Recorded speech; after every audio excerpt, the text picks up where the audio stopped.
Support comes from the Missouri Forest Products Association, providing more than 41,000 jobs in the production of wood pallets, railroad ties, white oak barrels, hardwood floors, and more. Details at choosewood.com. Welcome to St. Louis on the Air. I'm Sarah Fenske. Just a little over 2 months ago, both the St. Louis City and St. Louis County library systems shut their doors and even their book drops. Everything was shutting down to prevent the spread of the coronavirus. At that point, even checking out a book just felt too risky. But new books and so many other materials are now within our sights. The St. Louis City Library System reopens its book drops on June 1st. And within 10 days of that, both they and the St. Louis County system will begin to allow new checkouts again. And joining us to discuss what that's going to look like and all the changes that go with it is Kristen Sorth. She's the director of the St. Louis County Library System. Kristen, welcome to the show. Thanks for having me. And we're also joined by Waller McGuire. He's the Chief Executive Officer of the St. Louis Public Library System, which handles city libraries. Waller, welcome to the show. Hi, Sarah. Hey, Kristen. Hey, Waller. So, Waller, let's start with you. As we mentioned, book drops open first, and then by June 10th, you're opening 5 branches with some limited browsing abilities. What are these mini branches going to look like in the city? We're actually going to open sort of our largest locations that have enough floor space to handle the mayor's directives and the governor's directives about how patrons and how we should handle people. So what we're going to do is bring browsing collections out into the open spaces so people at least can come into the library and look over new materials and popular materials, and they can reserve materials and pick them up. It's going to look really different than the library when you walked out of it the last time. We're not there yet, but it's a starting point, and we hope to help those people who have been looking at the same book or the same movie or the same CD for the last 2 months and are completely sick of it and want to get new materials. We're at least going to let them browse and start operations, and we'll see how it goes. And we're really anxious, of course, to continue in the march towards full opening, but we have to figure out how this is all going to work first. And so for those 5 biggest branches, will it be the complete footprint of that space that's going to be open, or just some portion of it? It's going to be just a portion of it. For instance, we are going to open Central Library, which is vast, of course, is a huge building, and we can't let people wander through the entire building and with the cleaning directives, track through it and figure it out. So we're just going to open a small footprint on one floor, actually, for each of those buildings. We're looking at Booter, which is down south, and Carpenter down south, Central, Julia Davis, which is up north, and Schlafly in the Central West End. And so those are our biggest buildings, but we're actually going to only open kind of the central area where we can track people. And we won't, for instance, I hate to say it, but we won't initially be offering computer services, which is one of the things that people come to us for heavily. So it'll be a small footprint just for the beginning. And so is the idea people will choose their book relatively quickly and move along. They're not going to be sitting there typing for hours the way some of us used to do back when that was one of the services you offered. Yeah, I'm afraid that's true. Actually, the national and the local guidelines ask people not to stay longer than 15 minutes within any business or activity or institution. So we're going to ask people to come in, browse, pick up their materials, check out, and leave. So that's a little difficult to do in a library where people love to come and spend time. But just right now, under these circumstances, it's what we're going to have to do for a while.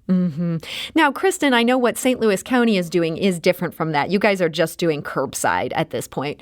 And I know that is looking at other library systems across the country, that does seem like a more typical choice. But what made you decide to go that route rather than to open up some branches for browsing?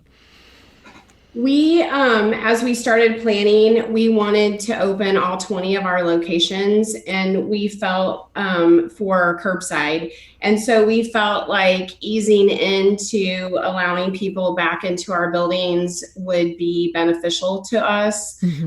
We don't have areas where we can really limit where people go in the buildings. It would be a challenge for us. And so we just decided to do curbside. We actually start on June 3rd.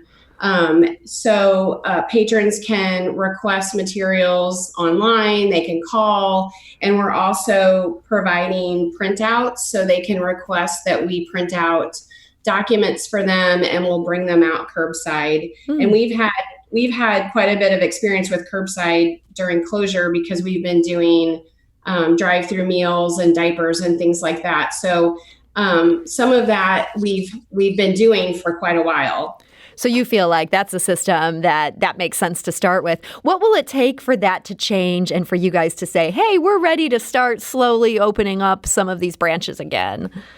Yeah, I think that we continue to look at the capacity of our buildings and to figure out how we can, same as Waller said, how we can control how many people are in the building, how long they're in there. Our thought really is when we start to gradually reopen, which will probably come in June at some point, that we will let people in for computer use and some browsing. So we're just trying to work out all those details. And we, like Waller and everybody else right now, really are focused on keeping our employees safe and patrons safe. So this just gives us a little bit more time to really see about the experience of other libraries and stores and restaurants and really learn from what they've been doing over the last couple of weeks. I think we just saw some really encouraging material. It just came out yesterday, I think, from the CDC saying that the virus, it appears, does not transmit very well or easily on materials. Libraries were really worried about that. We've been really worried about that all along, about the need to clean, which is nearly impossible on books and other items, and how long to quarantine to make sure that they're safe to go back out. So that will be a huge help if that is demonstrated to be completely true, that people will not catch the virus by touching material, and we don't have to go through some sort of elaborate cleaning and quarantining material. That'll be a big change. Libraries were actually commissioning a study through the IMLS, the Institute of Museum and Library Services, to determine how long the virus would live on a book. But it looks like the CDC has determined already that it's not as much of a threat. That's a worry, too, because the way it transmits is through the air, it appears, instead of through objects. But that helps us in one way and will help us as we continue to open. That's really great to know. It does feel like that was a big concern a couple months ago. Could a book actually be a major transmitter of a virus? Now that we're seeing that guidance from the CDC, are these books that people are loaning out, picking up, dropping up curbside, are you going to give them any extra treatment before you put them back into circulation? We are. I think all libraries are planning to quarantine them for a while because early on it was determined that the virus only lasted for a certain amount of time on paper or plastic. So that's what we're doing. We're bringing materials back in, and instead of allowing them to go back out, they're going to be in storage in bags until they've passed that period. Okay. Honestly, it simply isn't possible to sterilize a book. You can imagine. I mean, in the sense of washing it or spraying it down or something, there simply is no way to do it. Yeah, so I find myself wondering if germaphobe readers might be tempted to try to do that when they get a new book, bringing it home from the library, that they might want to try to sterilize it. Is that something that you would advise against them attempting to do? Yeah, well, we certainly don't want them to damage materials. I always remember the patron when I was a manager who brought back a book that was clearly dropped in a bathtub and told me that she checked it out that way.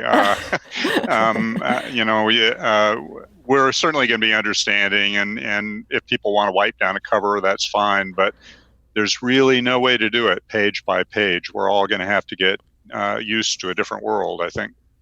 So don't try to wash your books. Well, that's good to know. Waller, something else that only applies to you at this point. Are you going to require masks for people who come into those couple of branches that are open? We are. We're going to ask all customers to wear masks, and we're providing masks for staff just because it is primarily transmitted through the air. We're going to have people coming and going, and we want that extra degree of safety. It is an undertaking. I've been wearing a mask pretty much full time the last couple of days. And honestly, I feel so sorry for the medical personnel. You see those pictures of them with, their noses bleeding, and it's hard to do. Honestly, you get home and you take them off and you think, oh my gosh, there is air in the world. But we're going to ask staff to do it, and we're going to ask customers to do it. And we'd ask for your patience with it. I know it's a pain in the neck, but it's a way to keep everybody safe. We're talking to Waller McGuire. He's the Chief Executive Officer of the St. Louis Public Library System. And we're also joined today by Kristen Sorth. She's the Director of the St. Louis County Library System. Now, Kristen, you mentioned earlier in this conversation that while you've been closed, you've been distributing other items. I believe you said diapers. Tell me about how that's worked. Sure. We have early on, right after we closed, we reached out to many of our community partners and said, how can we use the exteriors of our buildings to support the community? And so we started offering drive-through meals in partnership with Operation Food Search and drive-through diapers in partnership with the St. Louis Area Diaper Bank and also period supplies. So far we've provided 170,000 meals. Wow. And 133,000 diapers. So we have them at 9 of our branches, and we have quite a system. Sometimes the lines are backed up, and we have to have the county officers come out and help with traffic control. And then just a couple weeks ago, we started also giving out free books. We've partnered with a number of agencies, and then our foundation has supported it, and we've given out 5,800 free books as well. So it's been a really rewarding time, I think, for us to, we always say it's kind of happy, sad, happy to be helping, sad that the need is so great. Mm-hmm. Is that sort of distribution of things that are outside your collection, is that going to continue even as you're now taking on the burden of all these curbside library services? It is going to continue, and we're definitely trying to figure out how to balance that out. Meals happen Monday, Wednesday, Friday, and diapers and period supplies happen on just on Fridays. But we've also added fresh fruits and vegetables coming out as well, boxes of fresh fruits and vegetables. So we've had a lot of people reach out to us and ask if we could partner with them to distribute items. So we have a plan in place to do curbside, and our curbside hours are after the drive-through meals, diapers, books, vegetables is over. So that's why our hours are from 1 to 6 or 1 to 5, because we will be finished with the drive-through meals, diapers. Well, that's great to hear. And on the subject of all these other things that libraries do and have been continuing to do, even while they've been quote unquote closed, we actually got a great voicemail earlier this week. This is from Nancy Willard in Crestwood. And she told us that even though the St. Louis County Library has been closed, that she and her husband have still found great resources that they're making the most of. I'm calling to commend the St. Louis County Library on how much help they've provided during our COVID shutdown. My husband and I are both avid readers, and we've enjoyed the quick availability of ebooks since the library's been closed. In fact, today I got notified of an ebook available to download, and today's the publication date for the book, so it's very quick. I also am receiving a lot of communication about their virtual programs that were originally in person, author talks and other services, and now they're available virtually. So they're helping us pass the time a lot.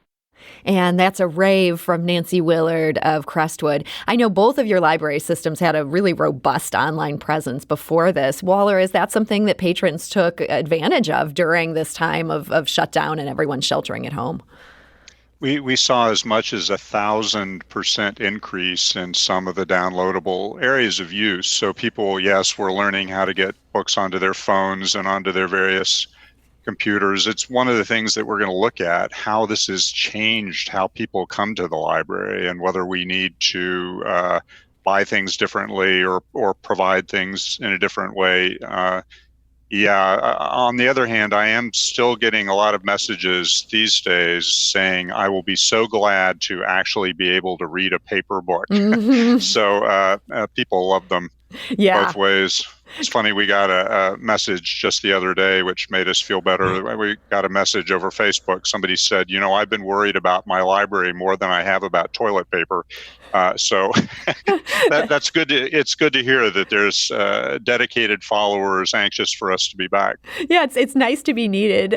Kristen, have you also seen people really taking advantage of these online offerings that you have?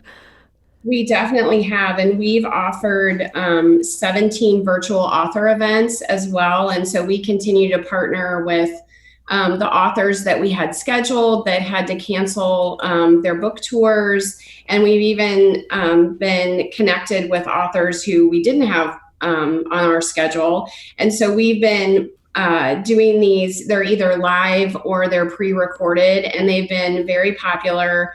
We can see the stats of how many people are viewing those. And then just like Waller, we're really talking about, we are offering virtual story times, and we're looking at how programming will work in the future. And in terms of accessing our e-media, we had the highest circulation for e-media we've ever had in the month of April. Wow. And we've had a ton of new people sign up for library cards. We have about 3,600 new patrons, 5,200 new students, and between the two of them, they've checked out 10,000 books. Wow. So it's just been a real interesting view into how important libraries are to people, that they need them however we can get them to them. Mm-hmm. We also heard from Lauren on our St. Louis on the Air Facebook page. She writes, Hoopla and Libby ebooks have saved our family during this COVID-19 time.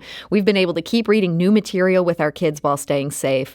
We also love to share these books with grandparents and cousins on Zoom. We are so grateful for the great digital resources SLPL, that's the St. Louis Public Library, provides. We also have a question from Kay, who asks, what's the please buy this book library process for the rest of the year look like? I have some newly announced releases I'd like to put in as requests to buy, but I don't want to put in a bunch of requests if the budget's in bad shape or if it'll overwhelm everybody coming back to work. Waller, is that something that you would encourage people to continue making requests like that, or would it be better for you guys if people just held off for a bit? No. Please. She should put her request in. We are continuing to buy. Materials are going to start flooding in, and even if we aren't able to buy it right away, we need to know about the need. We want to know that what people are looking for, and we'll find a way to do it. Next year is the year that every institution, every library is worried about. I mean, the whole nation is worried about what's going to happen to the economy next year. Right now, we're doing okay. We're still buying materials. So please, yes, put in the request. Okay, and get your request in this year. It sounds like that's the critical thing. People don't want to wait. Kristen, is that the same for the county? Yes, for sure. We did shift a lot of our resources over to e-resources over the last couple months, but we're back, just like Waller, to buying physical copies, and we want people to request materials that they're interested in us purchasing. So yes, we're ready. We've missed our patrons, and we've missed hearing what their reading interests are. So we want them to make requests. Well, that is some great news, and I want to summarize this conversation. We're back, says the library. So Kristen Sorth, Director of the St. Louis County Library, thank you so much for joining us today. Oh, thank you. And Waller McGuire, Chief Executive of the St. Louis Public Library. Thank you so much. Thanks, Sarah. We're always grateful for St. Louis on the Air. This is St. Louis on the Air on St. Louis Public Radio, 90.7 KWMU.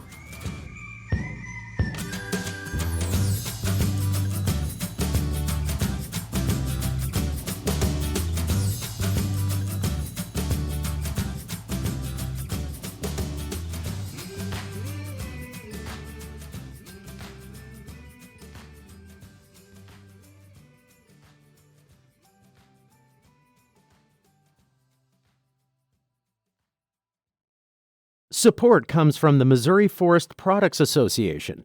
Missouri produces wood pallets, railroad ties, white oak barrels, hardwood floors, and more. Details on the variety of products made in the state are at choosewood.com.